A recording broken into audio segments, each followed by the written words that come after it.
We have all seen this iconic kick,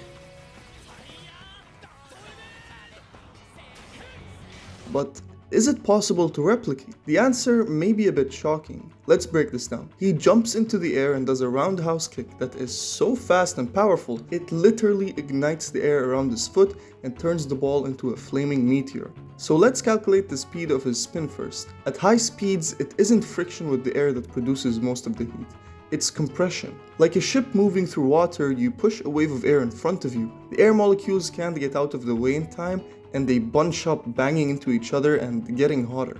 Any parts of your body facing into the wind will also be heated up. In this case, it's his foot. Bodies are typically cremated at around 1500 Celsius, and aircraft research from NASA reveals that you'd need to be moving at Mach 5, which is 6000 kilometers per hour to reach that temperature. But that's the temperature to completely incinerate your entire body. Your clothes will catch fire long before you reach that point. Nylon has an ignition point of about 500 Celsius, and wool will catch fire at 230 Celsius.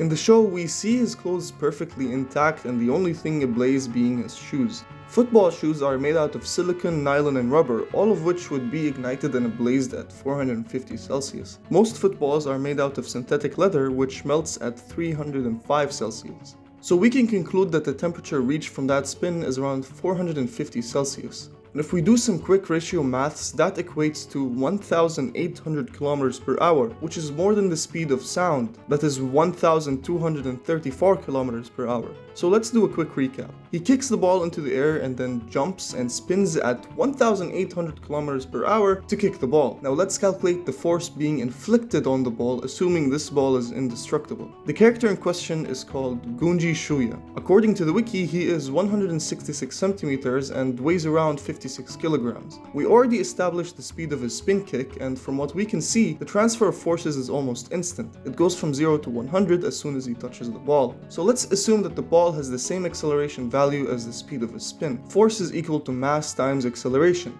56,000 grams times 1,800,000 meters, and that gives us a force of 100,800,000,000 newtons. For perspective, a 9mm bullet is around 360 newtons in force. A hand grenade is 100,000 newtons, and a nuke is 10 billion newtons if you are standing directly in the blast zone. And this kick is 100,800,000,000 newtons. In other words, the ball is traveling with a force of 10 nukes. Now, is this possible? I'll leave you to decide. Before you click off this video, take a look at this graph. Guys, I'm trying to hit 1000 subscribers and it feels almost impossible because I never asked you to subscribe.